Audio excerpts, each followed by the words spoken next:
ñun bëgg nañ ñu àttewaat dossier bi parce que àtte bi ñun ñu àtte dossier bi nii lii neexuñu kontaanuñ si lii du yoon. La famille Diop estime que cette décision de justice n'est rien d'autre que du deux poids deux mesures. décision bi ñu jël nag ma def maa bett trop parce que bakkan lañu rey bu ñu nee bakkan nag ñu ne 3 ans lañ leen tëj ñi dafa mel ni kumba am ndey la ak kumba amul ndey. Henri Sagna, Kalabanta Gomis, Ibrahima Gueye, Aboubakri Ba, Souley Diallo et Sele Gueye sont les 6 policiers déclarés coupables d'avoir battu à mort Mohamed Diop Taya sans intention de la donner. Ils écopent chacun d'une peine d'emprisonnement ferme de 3 ans et une somme de 50 millions en guise dommages et d'intérêts à verser à la famille.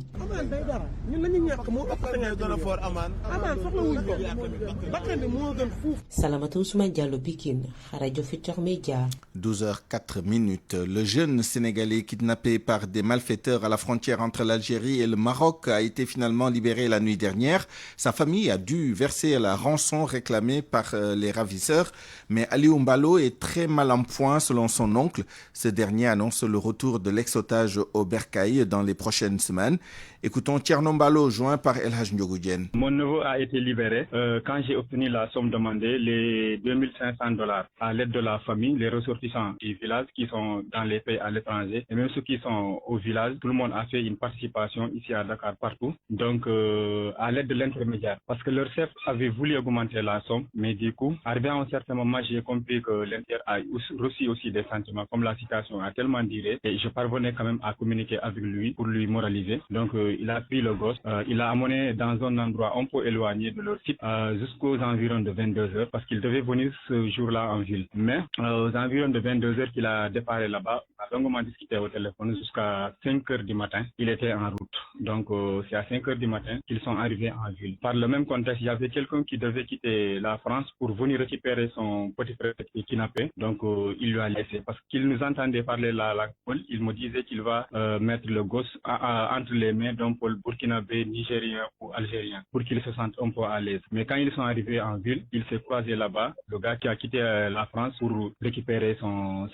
petit frère. Actuellement, à l'instant T, je venais de faire avec lui, on appelle le vidéo, et j'ai vu, bon, il a été libéré, je pourrais dire alhamdoulilah, mais bon, sa situation est un peu grave. Le visage, les pieds, les mains, la manière dont on l'avait attaché, tout son corps est blessé, alhamdoulilah. Et maintenant, quand est-ce qu'il va revenir au Sénégal? Il va partir d'abord au niveau de nos parents pour Casa, se soigner un peu. Casa, dans une ville où il y a nos parents, on va voir comment il va revenir ici au Sénégal à l'aide de nos oncles qui sont là-bas.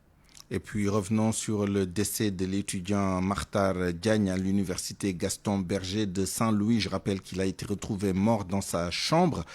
Ses camarades de la coordination des étudiants de Saint-Louis décrètent une journée noire à l'université Gaston Berger de Saint-Louis. Donc, ces étudiants ont aussi décrété 24 heures de cessation de toute activité pédagogique. On écoute là-dessus Alpha Issara Diallo, président de séance de la coordination, propos recueillis par Ousseynou Diop. Les faits se sont déroulés hier dans la soirée. En effet, nous avons retrouvé notre camarade Martar Diagne sans vie dans sa chambre au village A. Eh bien, est-ce que c'est un suicide ou pas? Pour le moment, il ne faudrait pas adopter une posture à chaud, c'est-à-dire le fait de dire en fait avec exactitude pour le moment, voici les circonstances dans lesquelles eh bien, nous avons perdu nos camarades. Parce que pour le moment, à l'heure où je vous parle, eh bien entendu, à part les autorités compétentes, eh bien,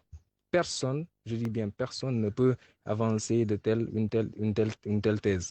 D'accord? Eh bien, par la suite, la coordination des étudiants de Saint-Louis a décrété une journée noire, n'est-ce pas, pour marquer cette journée-là, pour manquer sa considération à la mémoire de notre camarade, accompagnée de 24 heures de cessation de toute activité pédagogique. Et vous le savez très bien. Donc, quand un tel événement se produit, quoi de plus normal, tout simplement, que la communauté estudiantine eh bien, manifeste sa solidarité envers le camarade eh bien, à travers cet acte-là. C'est la raison pour laquelle eh bien, nous avons procédé ainsi. Alors, est-ce que vous avez des soupçons? Alors, comme je vous l'ai dit, c'est un corps qui a été retrouvé sans vie. Pour le moment, nous ne pouvons pas nous avancer trop dans le dossier-là.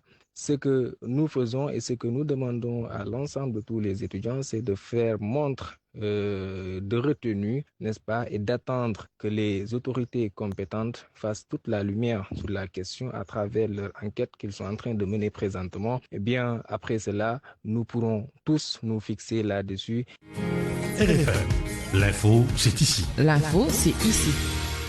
Transparency International a publié son classement de l'indice de perception de la corruption pour l'année 2024. Le Sénégal gagne 2 points par rapport à 2023 avec un score de 45 sur 100, mais le Sénégal reste dans la zone rouge ainsi que d'autres pays africains. Synthèse du rapport avec Boubacar Dian. Selon le rapport de Transparency International, notre pays a fait un petit bond en avant en matière de lutte contre la corruption. Le rapport de l'année 2024 révèle des efforts fournis par le Sénégal qui occupe désormais la 69e place avec un score de 45 sur 100, soit un gain de 2 points contrairement à 2022 et 2023 où il stagnait dans la moyenne de 43 qui est celle mondiale, mais le Sénégal reste tout de même dans la zone rouge. Notre pays joue dans la même catégorie que le Sao Tomé et Principe, la Côte d'Ivoire et le Bénin qui ont obtenu le même score. Ces 32 pays ont considérablement réduit leur niveau de corruption depuis 2012. Reste encore beaucoup à faire. Toujours selon Transparency International, 148 pays ont stagné ou empiré au cours de la même période. L'organisation fait savoir que des milliards de personnes vivent dans des pays où la corruption détruit des vies et porte atteinte aux droits de l'homme. L'IPC ou encore l'indice de perception de la corruption classe 180 pays et territoires dans le monde en fonction de leur niveau perçu de corruption dans le secteur public. Les résultats sont donnés sur une échelle de 0, qui veut dire très corrompu, à 100, très propre. Commentaire de ces résultats du Sénégal par le coordonnateur du Forum civil. Selon Birahim Seck, les gouvernements ont fait des efforts considérables pour arriver à ces résultats. Il s'agit entre autres de la modification de la loi portant création déclaration du patrimoine ou encore l'adoption du projet de texte sur le blanchiment des capitaux. Le Forum civil encourage le président de la République à adopter des textes pour renforcer la bonne gouvernance au Sénégal. Birahim Seck est au micro de Boubacar Dian. Tout compte fait, le Forum civil invite le président de la République, en tout cas, nous pensons progresser davantage. Tout compte fait, le Forum civil invite le président de la République, en tout cas, nous pensons progresser davantage dans l'indice de perception de la corruption et permettre au Sénégal de sortir de la zone rouge. Nous pensons que le président de la République, en tout cas, nous encourageons le président de la République dans sa volonté de faire adopter des textes renforcés la bonne gouvernance et permettant de prévenir et de lutter contre la corruption, à savoir l'adoption d'une loi sur l'accès à l'information, l'adoption de la loi sur les lanceurs d'alerte, la modification qu'il a annoncée de la loi sur la déclaration de patrimoine, mais également la loi sur modifiant la création de la loi portant création de l'OFNAC. Ainsi, le Forum civil aussi invite le président de la République à instruire les autorités concernées à faire la lumière sur ou les propriétaires du compte bancaire contenant 1000 milliards de francs CFA annoncés par son Premier ministre. Mais également, le Forum civil invite le président de la République à structurer, à renforcer davantage la lutte contre les flux financiers illicites, à faire publier l'audit technique et financier sous le pavillon Sénégal réalisé en 2022, donc en matière de pêche, mais également surtout d'accorder une attention particulière aux activités de l'initiative Grand Transfert d'eau initiée par le gouvernement du Sénégal. Nous l'apprenons à l'instant, le procès du jeune ingénieur arrêté au domicile familial d'Ousmane Sonko à Ziguinchor et qui proférait des injures a été renvoyé au 18 février prochain. À Tambacounda, les 4 affaires inscrites au rôle de la chambre criminelle de ce mardi ont été renvoyées également à la prochaine session à cause de l'absence de leurs avocats commis d'office par l'État pour défendre leurs clients accusés de divers crimes, de viol, de meurtre ou d'assassinat. Venons-en maintenant à notre focus politique ce midi sur la coalition Diomaye Président. C'est parce que ça commence à grogner. Invité de RFM matin aujourd'hui, Cheikh Sidia Diop, membre de la coalition, pointe la léthargie de la structure. Pas de réunion, pas de coordination, rien. La coordonnatrice accapare tout. À Pastef, on rejette l'accusation et on demande à tout le monde de se calmer. L'heure n'est pas à la polémique. Mohamed Ali Mouba. Cheikh Sidi Diop ne regrette pas le compagnonnage avec Ousmane Sonko et Bassirou Diomaye Faye, mais il constate tout de même quelques frictions, quelques difficultés autour de la relation. Et pour cause, Diomaye président, la coalition gagnante à laquelle il appartient, est tombé dans une léthargie profonde. Mais nous ne sommes pas importants, mais c'est nous qui les avons fait accéder au pouvoir. C'est la coalition Diomaye, parce qu'on se rappelle, on oublie souvent que Pastef était dissous. C'était un parti qui était dissous. Donc, c'est la coalition qui les a permis d'accéder. Il faut vraiment qu'on nous implique, qu'on puisse souvent se concerter avec nous sur les questions essentielles, qu'on puisse souvent nous recevoir et qu'on puisse nous responsabiliser. On doit nous responsabiliser. C'est ça la politique. Sonko et Diomaye inaccessibles, Aïda Mbodj, la coordinatrice de Diomaye président, aux abonnés absents, les frustrations montent.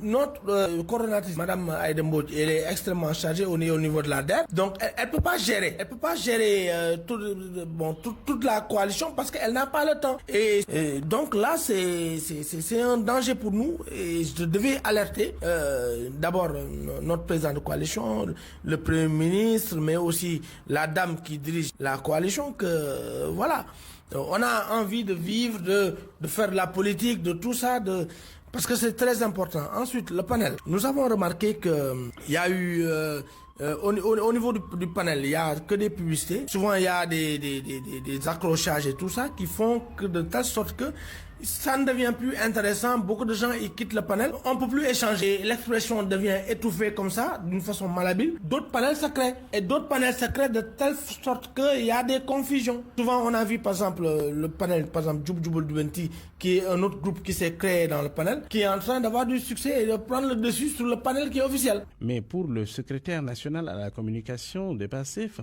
il faut savoir raison garder, éviter de se fâcher inutilement.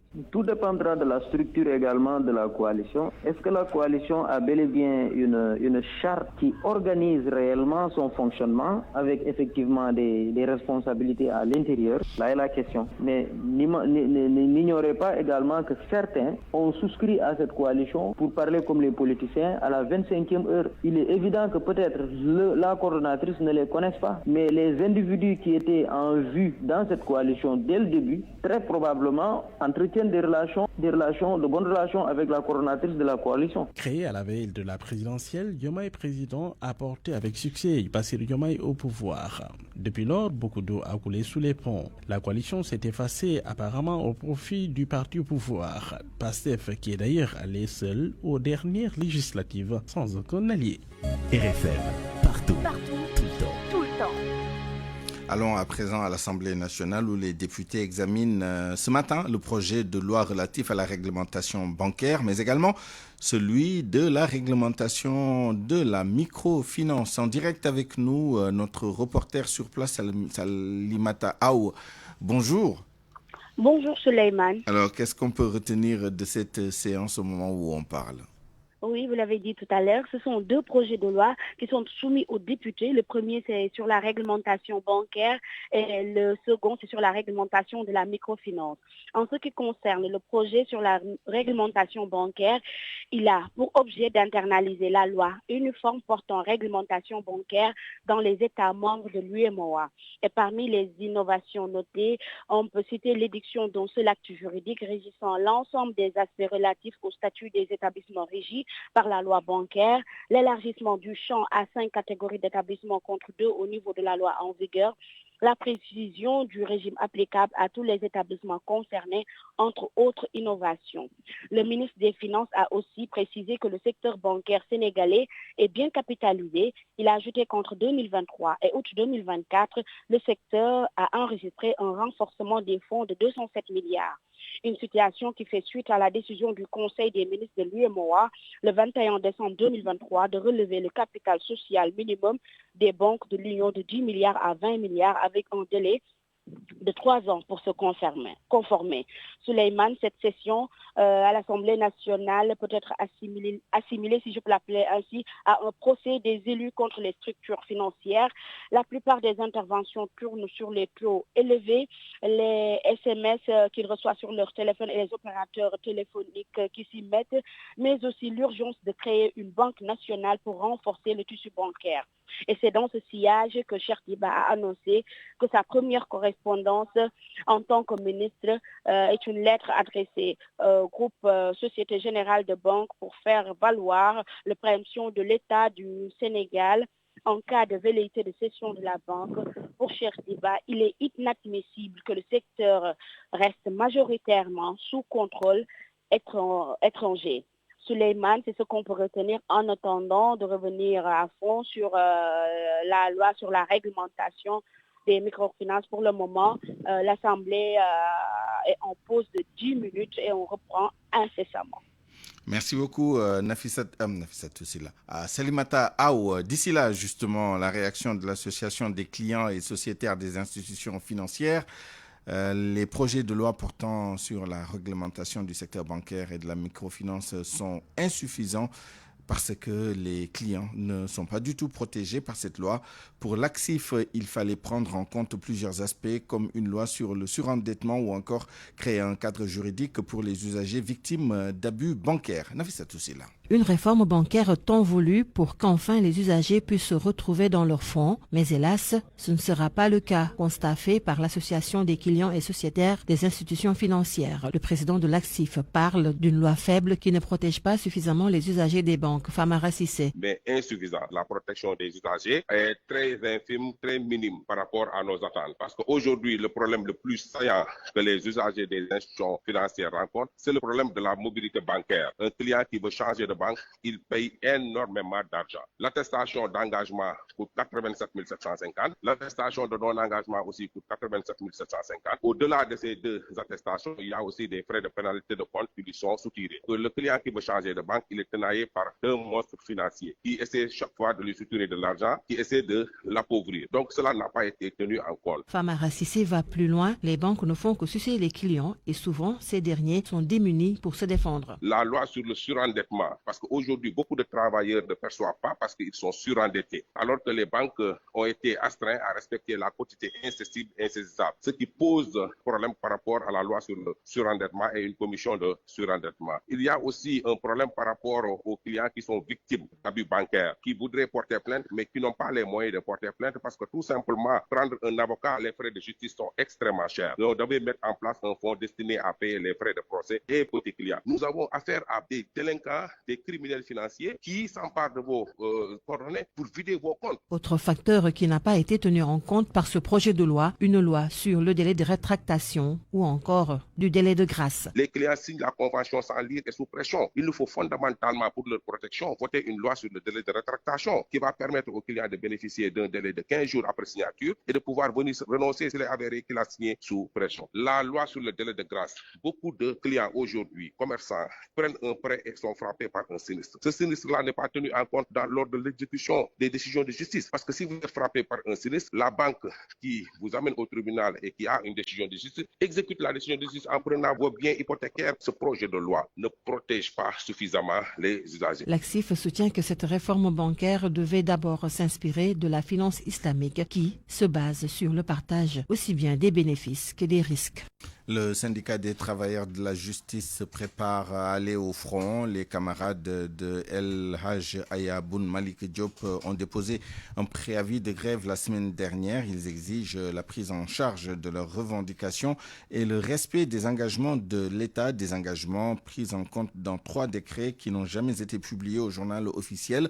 Vous entendrez Maître Ayaboun Malik Diop, secrétaire général du Sud Juste, dans nos prochaines éditions. RFM. L'actualité internationale.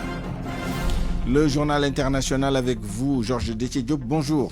Bonjour Souleymane. Niger, l'ONU demande la libération immédiate de Mohamed Bazoum. Le groupe de travail des Nations Unies sur la détention arbitraire a estimé dans un avis rendu public hier que les droits fondamentaux de l'ex-président et de son épouse Khadija sont gravement violés d'Ndoumbe Diop. Depuis le coup d'État qu'il a renversé, Mohamed Bazoum et Khadija sont privés de tout contact avec l'extérieur, y compris avec leurs familles et leurs avocats. L'ONU qualifie ces conditions de détention d'inacceptables et appelle à une réparation complète des préjudices subis par les détenus. D'après les Nations Unies, les autorités nigériennes accusent Mohamed Bazoum d'avoir communiqué par téléphone avec des forces obscurantistes ennemies du Niger en vue d'organiser des attaques avec l'appui de puissances étrangères. Ces accusations sont qualifiées de complot et d'attentats contre la sûreté de l'État ainsi que d'intelligence avec des puissances étrangères. Le général Abdourahmane Tiani, à la tête du régime militaire de Niamey, avait renversé Mohamed Bazoum en juillet 2023. Depuis lors, le couple est maintenu en résidence surveillée avec des conditions de plus en plus critiques. Selon leurs avocats, seul un médecin peut leur rendre visite pour leur apporter de la nourriture et des médicaments. En décembre 2023, la Cour de justice de la Communauté économique des États d'Afrique de l'Ouest CEDEAO avait ordonné la libération de Mohamed Bazoum. Cependant, cette décision n'a pas été suivie d'effet. Le Niger a depuis quitté l'organisation régionale au profit de l'Alliance des États du Sahel, rendant plus difficile l'application de cette ordonnance.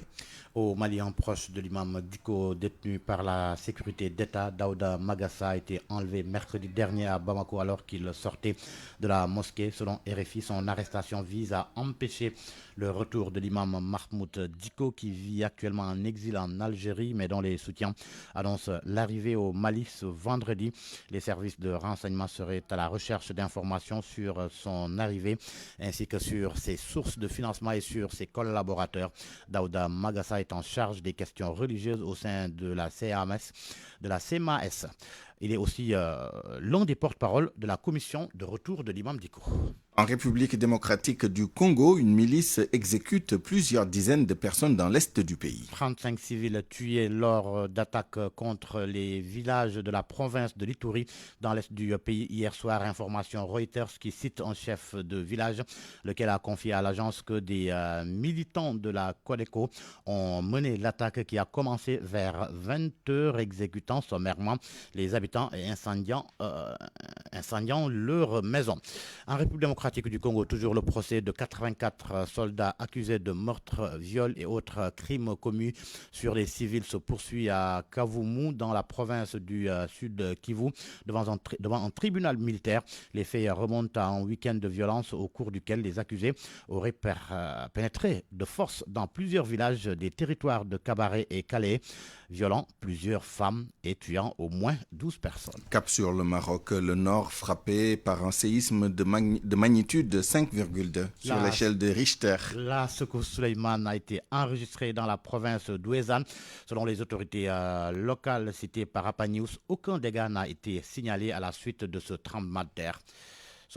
Un tremblement de terre a secoué la région de Sar el-Kabir dans le nord du Maroc hier soir à 23h48 local. La magnitude du séisme est de 5,2 selon l'Institut national de géophysique. Le séisme aurait été ressenti dans les localités environnantes, suscitant l'inquiétude par des habitants. Toutefois, aucun rapport immédiat faisant état de dégâts matériels importants ou de blessures n'a été signalé. Les autorités locales restent en alerte et continuent de surveiller la situation. Les services de secours sont prêts à intervenir en cas de besoin, tandis que les résidents sont invités à faire preuve de prudence. Cette région du nord du Maroc est connue pour son activité sismique modérée, rappelant la nécessité de préparer les populations à faire face à ce type de phénomène naturel. Des mises à jour seront fournies au fur et à mesure que de nouvelles informations seront disponibles. Le dernier séisme important dans cette région remonte à septembre 2023 avec une magnitude de 4,3. La zone de Sar el-Kabir se situe dans une région sismiquement active du Maroc.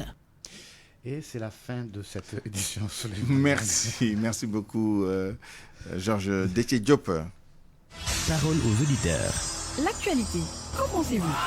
Moi, je pense que vous devez. Réagissez dans nos éditions d'information sur l'actualité. Bonjour. Du lundi au vendredi, vous avez la parole sur RFM.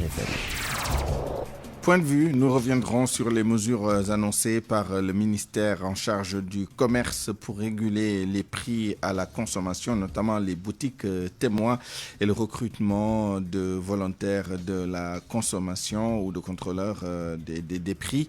Et pour ce faire, nous serons avec M.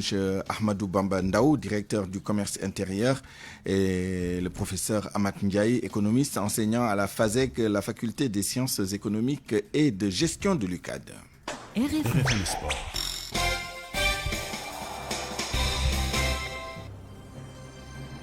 Avant cela, le journal des sports avec vous, Malal Junior Diagne, bonjour. Bonjour Suleiman. Basketball, les Lions du basket vont participer à la fenêtre de Rabat. Rabat, au Maroc, pour la qualification à l'Afrobasket, ce sera du 21 au 23 février prochain.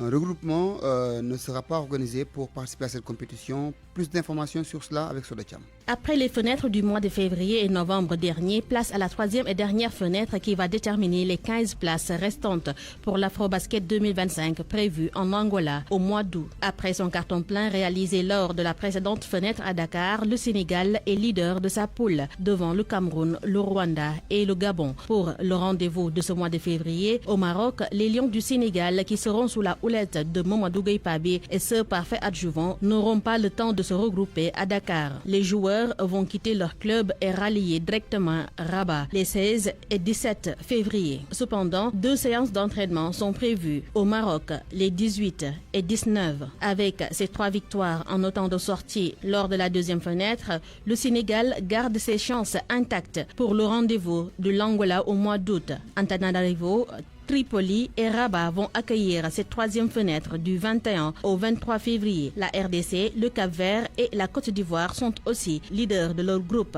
et tiennent leur destin en main pour le rendez-vous de l'Angola. Le football avec le début des matchs allés pour les barrages de la Ligue des Champions. À 17h45, Brest reçoit le Paris Saint-Germain. À 20h, Sporting Portugal Dortmund.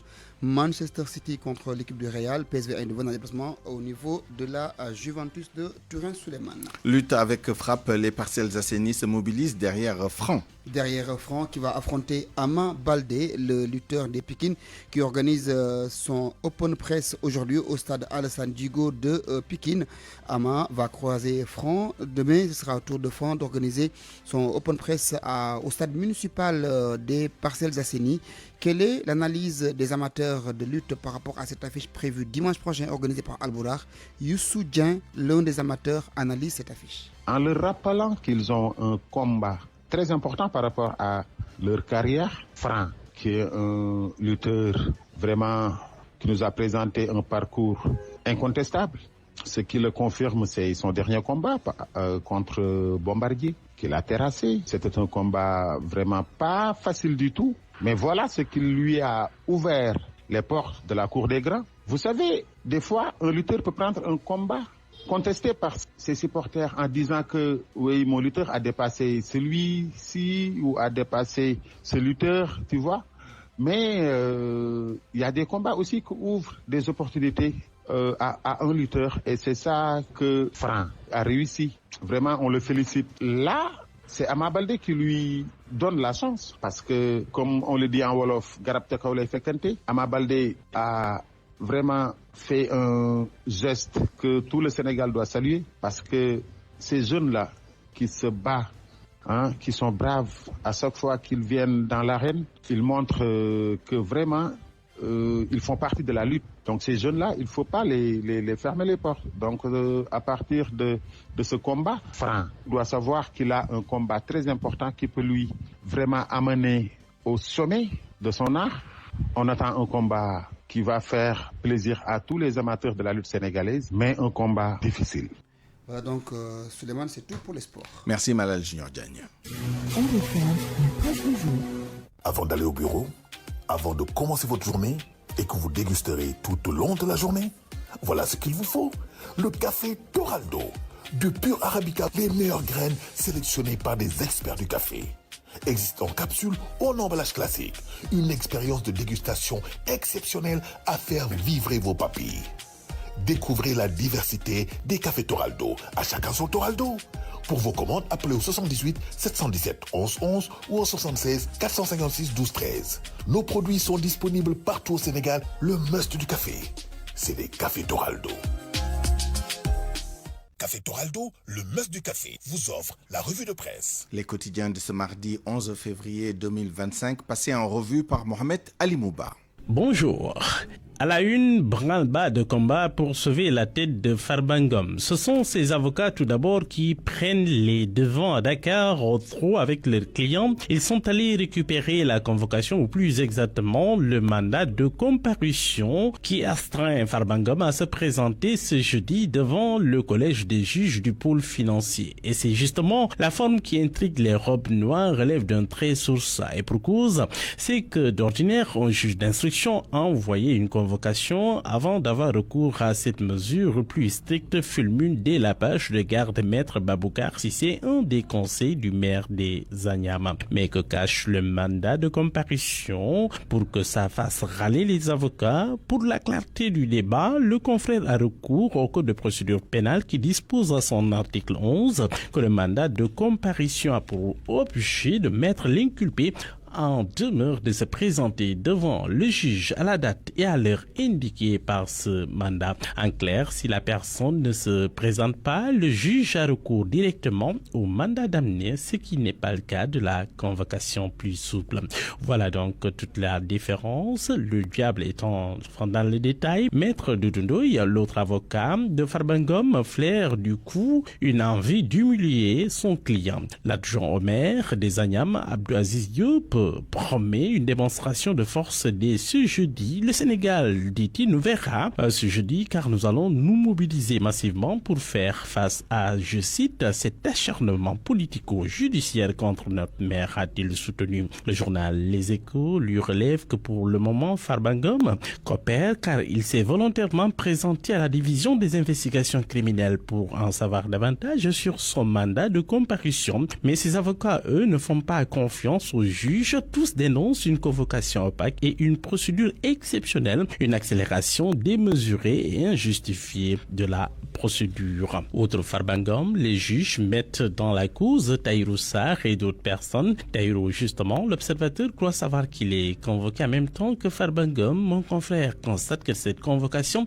devant le collège des juges devrait être décisive car le journal pointe des révélations accablantes de transactions suspectes transmises à la CENTIF par la CBAO au Coris Bank, le Mega Business Solutions à Sofico, les mystères des virements et le versement de 3,5 milliards de francs CFA du trésor public. Affaire des 1000 milliards, propos de campagne de Ousmane Sonko, une plainte est déposée sur la table du procureur. Le parquet financier a été saisi donc, informe Tribune. Dans sa plainte, l'activiste Ardonying relève plusieurs infractions, détournement de deniers publics, enregistrement illicite et détention illégale de documents financiers. Le journal note que l'activiste veut mettre à la peine Ousmane Sonko, l'auteur et le pôle financier qui s'occupe pour le moment de traquer des opposants. Dossier judiciaire toujours, Pape Sané, le chroniqueur de Walfadri, libre après 9 heures d'audition sur sa note qu'il a été entendu par la division des investigations criminelles dans l'affaire des 6 milliards de francs CFA de la dette impayée de 8 milliards reversés à un entrepreneur suite à l'intervention du ministre de l'actuel gouvernement. Il reste toutefois à la disposition de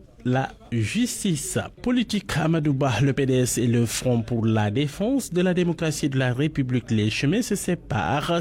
Karim Wade Amadouba, non partant, et du coup il porte un coup au front, note le confrère. Le journal relève en tout cas que Bougane Gueye et Barthélémy Dias sont absents et affont aussi. C'est que pour le journal, Amadouba refuse de suivre Khalifa et de sacrifier son statut de chef de l'opposition. Le PDS plutôt préoccupé par sa réorganisation. Dans l'e-quotidien, Cheikh Oumar Anne, le coordinateur de la nouvelle responsabilité, confie qu'il ne se retrouve pas dans ce qui se fait et il se justifie. Pas question de participer à une rencontre de l'opposition où on fait juste une déclaration. Vox Populi, qui fait focus sur cette division constatée dans l'opposition, relève qu'à l'origine il y a une profonde crise de confiance. L'Obs en profite d'ailleurs pour s'intéresser au cas Amadouba. Pourquoi toujours lui qui sape la dynamique de l'opposition, s'interroge le journal. Mon confrère note une aventure ambiguë de Amadouba Amadouba, un analyste politique, décrypte pour le journal: quand on s'écarte, on devient suspect, dit-il, mais il finit par pointer tout de même son leadership bafoué, le refus de s'aligner avec des traîtres, j'ai cité bien sûr. Conséquence, le pouvoir fait face à ses oppositions, signale le quotidien. Nous restons avec ce journal et cette information de taille en première page. Le journal note que la Cour des comptes a sorti son rapport d'audit. Le confrère note que le Premier ministre, le Président, le ministre des Finances ont reçu copie du document, mais pour le moment, c'est mot touche et bouche cousue. Le journal se demande pourquoi cette omerta, après tout ce qu'Ousmane Sonko nous a promis sur les chiffres falsifiés. Le journal qui ne comprend pas continue de poser des questions. Avant d'aller au bureau, avant de commencer votre journée et que vous dégusterez tout au long de la journée, voilà ce qu'il vous faut. Le café Toraldo, de pur Arabica, les meilleures graines sélectionnées par des experts du café. Existe en capsule ou en emballage classique. Une expérience de dégustation exceptionnelle à faire vibrer vos papilles. Découvrez la diversité des cafés Toraldo. À chacun son Toraldo. Pour vos commandes, appelez au 78 717 11 11 ou au 76 456 12 13. Nos produits sont disponibles partout au Sénégal. Le must du café, c'est les cafés Toraldo. Café Toraldo, le must du café, vous a offert la revue de presse. Point de vue. Regard croisé sur l'actualité du jour.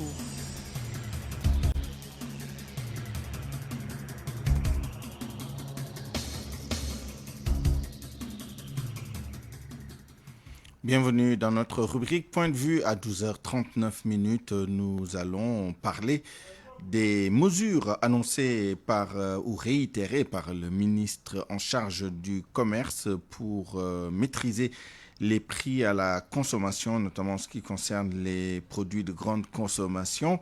Pour en parler, nous sommes d'ores et déjà avec le professeur Amat Ndiaye, économiste, enseignant à la FASEG, la Faculté des sciences économiques et de gestion de l'Université Cheikh Anta Diop de Dakar. Bonjour, professeur. Bonjour, monsieur Yan. Alors, nous attendons notre deuxième intervenant qui peut-être nous rejoindra dans un instant. Mais avant cela, en attendant, deux principales mesures. La mise en place, l'ouverture dès avril prochain de quelques 2000 magasins sur le modèle des magasins témoins ou des anciens magasins de la société Sonadis dans les années 80 et même avant.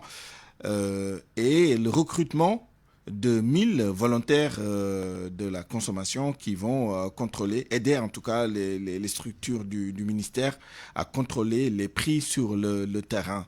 Du point de vue économique, est-ce que ce sont des mesures pertinentes d'après vous ? Quand on prend des mesures, il faut savoir pour quelle raison. Parce que quelle est la cause de la hausse des prix ? Quelle est la cause de la hausse ? La cause de la hausse des prix est à rechercher dans les conditions de production et dans les transactions. C'est les coûts de production et de transaction sur les produits qui déterminent les coûts. Ce n'est pas le commerçant qui détermine le prix. Non, le commerçant, il subit les coûts de production et de transaction. C'est en fonction de ces coûts-là qu'il met sa marge et qui fixe les prix. Donc, fondamentalement, les prix sont déterminés par les coûts de production et de transaction. Autrement dit, l'État a très peu de marge de manœuvre pour contrôler les prix à la consommation, d'après vous ? Non, c'est-à-dire que dans une situation où la concurrence n'existe pas, ou bien où il y a des monopoles ou bien des oligopoles, l'État est obligé d'intervenir. Mais quand il y a la concurrence, il y a beaucoup de boutiquiers au Sénégal, il y a beaucoup de grossistes, de demi-grossistes. 30 000 boutiques à Dakar, rien qu'à Dakar. Vous savez, monsieur Nia, la concurrence existe bel et bien. C'est seulement sur certains produits, comme le riz, le sucre, etc., qu'il n'y a pas de concurrence parce que l'État intervient. Mais tout le reste, vous pouvez acheter une boîte de thé quelque part à 150, là-bas 175, 125, ou bien une autre marchandise. Donc ça, sur le reste, il y a la concurrence. Et la concurrence joue. On n'a jamais les mêmes prix. Donc ce que je voulais dire, c'est que ce n'est pas en créant des magasins témoins, ou bien en créant des Sonadis, en ressuscitant les Sonadis qu'on va régler le problème. Non. Regardez le cas de l'huile. J'ai fait des recherches, j'ai vu que l'huile, par exemple, entre juillet 2024 et novembre 2024 seulement, je prends l'indice FAO des prix de l'huile végétale, l'indice FAO. Quand vous regardez cet indice-là, les prix de l'huile ont augmenté sur le plan international de 22%. C'est ça qui explique la hausse des prix au Sénégal. Donc le boutiquier n'a rien à voir avec ça. Donc Ça augmente de les 22%. huiles végétales, Oui, les huiles végétales, et qui sont consommées au Sénégal. Huile de C'est tournesol, huile de soja. colza, tout ça. Ouais. D'accord. Ces huiles qui sont... donc, ça n'a rien à voir avec la distribution. La distribution subit. Mais si l'État maintenant maintient son prix, alors que les coûts de production ont évolué, ça pose problème. Les gens ne comprennent pas. Parce que l'opinion publique, vraiment, elle est ce qu'elle est. Elle va penser que ce sont les boutiquiers qui manipulent le prix, alors que non. Mais on reviendra tout à l'heure, toujours dans votre analyse, sur la question des marges. Mais avant ça, je voudrais introduire notre deuxième intervenant que je salue et que je remercie aussi particulièrement, Mohamed Cissé, vice-président de l'ASCOSEN. Bonjour. Oui, bonjour, Souleymane. Alors, du point de vue des consommateurs, ces mesures, je les rappelle, la mise en place, l'installation, la création de quelques 2000 magasins de référence sur le modèle des magasins témoins ou des magasins de l'ex-Sonadis, et le recrutement de volontaires de la consommation qui vont aider les démembrements de l'État à contrôler le prix sur le terrain. Du point de vue des consommateurs, c'est bénéfique ou c'est le contraire, d'après vous? Nous applaudissons. Et comme vous l'avez dit, c'est le ministre qui a réitéré. Et maintenant même, il a donné une date là, au mois d'avril. Au mois d'avril, exact. Pourquoi nous applaudissons? Mais il y a les théories économiques, mais il y a la pratique, la réalité sur le terrain. On a toujours essayé, avec des concertations consensuelles, mais tout ce qui en sort dans la pratique a été dévoyée. Maintenant, on trouve une solution qui a pour objectif de faire respecter les prix au moins qui sont homologués ou fixés par arrêté. Ça veut dire quoi? On s'approvisionne en s'appuyant sur un central d'achat fort, les achats groupés, ça fait des économies d'échelle, et ces produits-là vont être distribués dans le circuit des boutiques de référence, comme il aime à le rappeler. Ce sont ces boutiques de référence-là qui seront obligées, parce qu'en amont, achetant moins cher, vont pouvoir pratiquer les prix. Vous allez me dire que nous avons un commerce extraverti. Mais prenons le cas de lui. Il y a une variation au niveau international et que le prix homologué au niveau national a sauté. C'est normal. Mais est-ce qu'actuellement, la même variation, s'il est un taux de 1%, nous est appliqué? Je dis que non. Alors que si on a ce circuit de distribution bien encadré, avec les 1000 volontaires de la consommation, je pense que si la variation est de 1% au niveau international, on va nous appliquer ce même taux-là.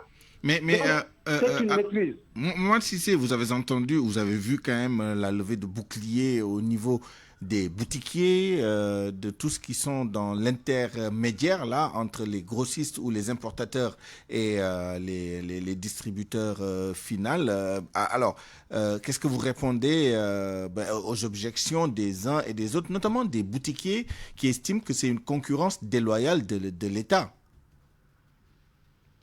En me disant du point de vue du consommateur. Et je vous réponds point de vue du consommateur. Mais il appartient maintenant à l'État de voir comment tout ce qui est importateur, tout ce qui est petit boutiquier là, puisse intégrer ce circuit de distribution là. Parce que ce qui est important, c'est pas que c'est l'accessibilité géographique qu'on va chercher. Et l'accessibilité géographique, ce n'est pas les 2000 boutiques qui vont le faire. C'est plutôt l'ensemble des boutiquiers qui vont s'aligner. Maintenant, le problème, c'est comment s'aligner. Est-ce qu'ils vont profiter de ce central d'achat-là? C'est une question. Il appartient maintenant aux autorités de voir, de ne laisser pas en rade, parce que où trouver la faille? Parce que la faille pourrait aussi exister au niveau du circuit long de la distribution. Parce qu'au Sénégal, nous avons un circuit très long. L'importateur, généralement, ils ne sont pas nombreux. On peut maîtriser leur marge. Mais à partir de cet importateur le grossiste, le demi-grossiste et le détaillant, c'est là où le bas blesse. N'est-ce pas? Alors, sur toutes ces observations, évidemment, le projet sur le papier peut paraître tout à fait faisable et pertinent, mais professeur Amath Ndiaye, je vous laisse continuer votre développement sur les aspects économiques et financiers même. Je réitère ma question sur les objections des boutiquiers et parfois même des grossistes ou des demi-grossistes par rapport à cette solution apportée par l'État du Sénégal. Quelles sont les contraintes que peuvent poser ces solutions au plan financier, par exemple, par rapport à la question des marges? Est-ce que la réglementation, la régulation des marges ne serait pas une alternative plus crédible que la mise en place coûteuse de ces boutiques-là? S'il y a les marges, les consommateurs vont crier. Parce que justement, si c'est une réglementation par les marges, ça donne une flexibilité à tous aux importateurs et puis aux distributeurs. Mais actuellement, ce qui se passe, c'est qu'il n'y a pas cette flexibilité. Parce que les prix de l'huile augmentent actuellement, l'État bloque ses prix. C'est une contradiction. Normalement, on doit être en mouvement. Tout ça doit être en mouvement. Si les prix à l'importation augmentent, mais les prix chez le consommateur doivent augmenter. À moins que l'État débourse sort de sa poche, de son budget, des subventions. Ben justement, j'allais poser la question des subventions. Est-ce qu'on va fatalement vers l'augmentation des subventions? Parce que finalement, là, c'est la seule solution à cette équation. Hein? Oui, si on veut continuer à garder des prix. Si on veut continuer à garder des prix, on faisait la subvention, mais ça, c'est pas faisable. Compte tenu des tensions budgétaires que nous connaissons actuellement, c'est pas faisable. C'est très compliqué, évidemment. C'est faisable. Donc il faut qu'on apprenne à aller vers la vérité des prix. Laissez le marché faire son travail de régulation. Mais il faut. Et les consommateurs vont s'ajuster aussi, parce qu'ils ont des capacités d'adaptation insoupçonnées. Hein? Parce que les consommateurs doivent s'adapter aussi à des situations. N'est-ce pas? L'État ne peut pas continuer à subventionner. Parce que sinon, il y a quelqu'un qui va perdre. Ceux qui vont perdre, si on continue à bloquer les prix, ceux qui vont subir tout ça, ce sont les distributeurs et l'État. Et les consommateurs, ils seront contents, parce qu'on bloque le prix de l'huile, alors que le prix de l'huile sur le marché international du monde. Merci beaucoup. Mais voilà. Merci, professeur Amath Ndiaye, économiste enseignant à la faculté des sciences économiques et de gestion de l'UCAD. Mohamed Cissé, pour finir, alors, est-ce que l'État devra y aller de sa poche, d'après vous? J'imagine que pour les consommateurs, l'essentiel, c'est que les prix soient abordables et reflètent, disons, la demande des consommateurs. Mais s'il y a un coût pour mettre en place ces boutiques et pour subventionner éventuellement les prix, est-ce que ça ne risque pas de se retourner contre les consommateurs, mais par d'autres voies, notamment à travers les impôts, les taxes, etc.? Je vais vous dire, je prends le cas de l'huile où il y a une augmentation exogène. Mais l'État a eu à encadrer la marge. C'est différent si on faisait l'homologation.